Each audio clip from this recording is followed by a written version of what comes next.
Hi, Founder fans. Jason here, and today's founder is David Bushnell, the father or creator of the Submarine.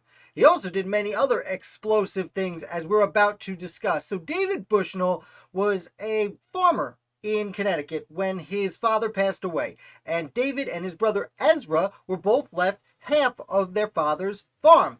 David, for his part, sold off his half immediately to his brother Ezra because David wanted to study, and he wanted to study at Yale, and he did go to Yale. Interestingly, this is a time where most people who graduated from universities and colleges were leaving about the time they turned 20 years old.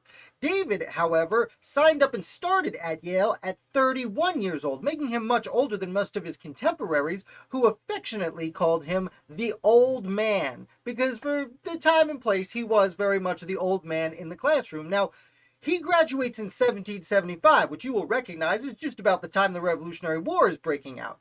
While many of his classmates went and joined the hostilities, David thought he'd be better suited elsewhere, and instead he worked on some inventions.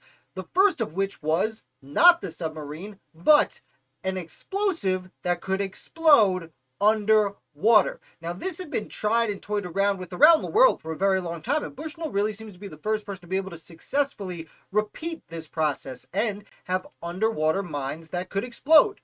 But in order for them to work, they needed to be placed under the enemy's ship. So, very resourcefully, David Bushnell invented what he's more famous for, the submarine, pictured next to me as it was affectionately called at the time, the Turtle. Now, the Turtle was a nickname for this submarine. It would go underwater with a really long snorkel, for lack of a better term, to give air to the occupant. It only had room for one person, and it was very cramped. It would move with foot pedals and be steered with hand cranks, and additionally, it sank and went to the surface based on letting water in to sink it and pushing water out to help it go back up. Now, David wanted some help with this project, so he wanted his brother Ezra to come help. But Ezra was already serving in the Continental Army. So David went to his commanding officer, who happened to be an old friend of his from Yale, one of the younger gentlemen from Yale, whose name you might recognize, Nathan Hale. Yes, the future spy who would very soon be executed with a famous line said at the last moment was a friend of David Bushnell, and he did permit Bushnell's brother Ezra to leave his post to assist his brother in these experiments. Now, when the time came to push and shove and actually put this under a British ship, another Ezra Lee, was recruited by the Bushnell brothers to go and actually take the Turtle out, put the bombs in the water, leave, and sink some British ships. And I'm not going to get into Ezra Lee's story today. Make sure you like and subscribe because I will be talking about Ezra Lee as tomorrow's founder. Wink, wink. So, but suffice to say that mission would be a failure, but it did enough to strike fear into the hearts of the British. But this is not where David Bushnell's story ends. Bushnell, at this point, has established himself as a very good military inventor. So he is recruited by George Washington, none other than George Washington, to take over as head of the Corps of Sappers and Miners. Now, sappers and miners, we don't hear the term miner very much in this context anymore. Sappers you do still have.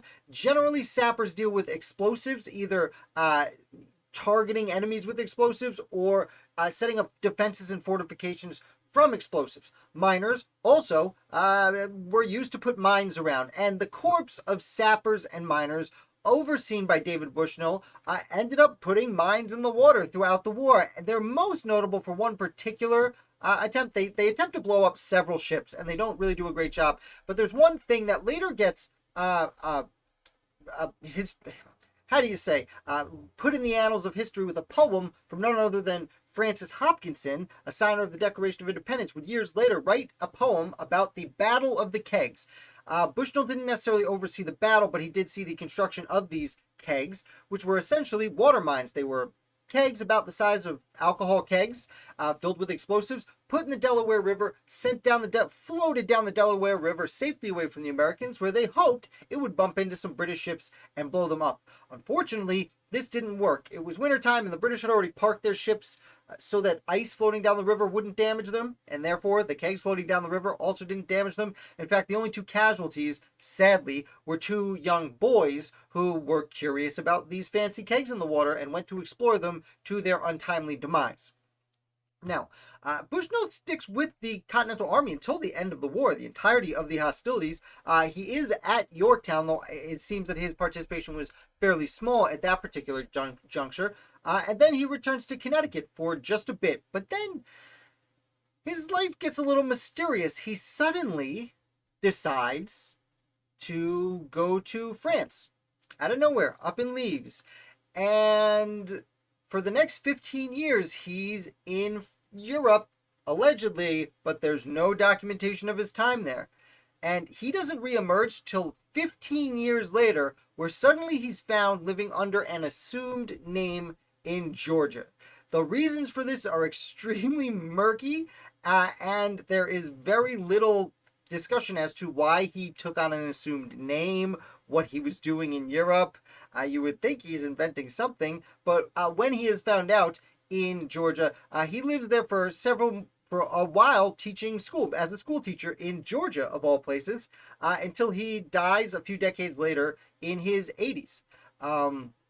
And David Bushnell, for his participation in creating the submarine, very appropriately, would have a submarine named after him in the First World War, and then another submarine, the Bushnell, named after him in the Second World War. So that is the explosive career of David Bushnell, a fascinating character of the American founding, who played a huge role in some of the more, as I said, I keep saying it, explosive parts of the Revolutionary War. So I hope you enjoyed this video. If you did, like and subscribe. Definitely subscribe so you get notified by that Ezra Lee video we're putting out tomorrow. And I'll be back with another founder for you, not just tomorrow, but 7 days a week, all week long, all year long. I will be back tomorrow with that Ezra Lee video.